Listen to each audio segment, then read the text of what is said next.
follow up briefly on a question asked by Bloomberg. You said that Russia would be held accountable if it invades, and it depends on what it does.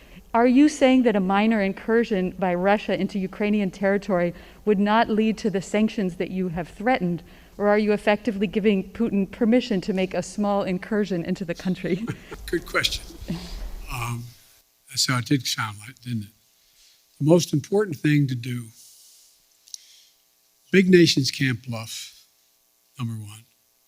Number two, the idea that we would do anything to split NATO, which would have a profound impact on one of Putin's objectives is to weaken NATO, would be a big mistake. So the question is, if it's something significantly short of a significant invasion, or not even significant, just major military forces coming across. For example, it's one thing to determine that if they continue to use cyber efforts, well, we can respond the same way with cyber. They have FSB people in Ukraine now trying to undermine the solidarity within Ukraine about Russia and to try to promote Russian interest. But it's very important that we keep everyone in NATO on the same page. And that's what I'm spending a lot of time doing. And there are differences. There are differences in NATO as to what countries are willing to do depending on what happens, the degree to which they're able to go. And I want to be clear with you. The serious imposition of sanctions relative to dollar transactions and other things are things that are going to have a negative impact on the United States, as well as a negative impact on the economies of Europe as well, a devastating impact on Russia. And so I got to make sure everybody's on the same page as we move along. I think we will if there's something where there's Russian forces crossing the border, killing Ukrainian fighters, etc. I think that changes everything. But it depends on what he does, as to actually what extent we're going to be able to get total unity on the NATO front. Has this administration, have you determined whether President Putin plans to invade or move into Ukraine, as you said? Look, the only thing I'm confident of is that decision is totally, solely, completely a Putin decision. Nobody else is going to make that decision. No one else is going to impact that decision. He's making that decision. And I suspect it matters which side of the bed he gets up on in the morning as to exactly what he's going to do. And I think it is not irrational, if he wanted to talk about dealing with strategic doctrine and dealing with force structures in Europe and in the European parts of Russia. But I don't know whether he's decided he wants to do that or not. So far, in the 3 meetings we've had, OSCE, and anyway, have not produced.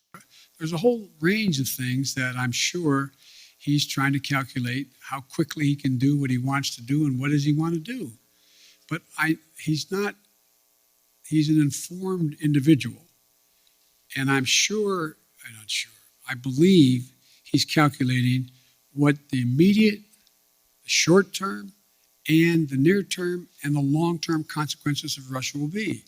And I don't think he's made up his mind yet. I just wanted to get your sense of whether the Vienna talks are making any progress, if you still think it's possible to reach a deal for both sides to resume compliance with the Iran nuclear deal, or if it's time to give up on that. Thank you. I'll do it in reverse. It's not time to give up. There is some progress being made. The P5+1 is on the same page, but it remains to be seen. Mr. President, thank you. Sebastian Smith from AFP. Another question on Ukraine. Ukraine borders 4 NATO member countries.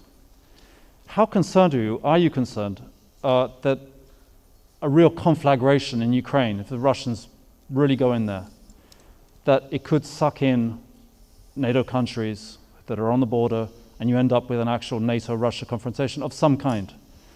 And secondly, are you entertaining the thought of a summit with Vladimir Putin as a way to perhaps try and put this whole thing to bed, address their concerns, and negotiate a way out of this?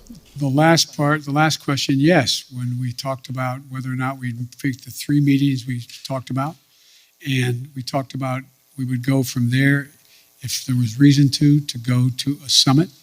We talked about a summit as being before the Ukraine item came up in terms of strategic doctrine and what the strategic relationship would be.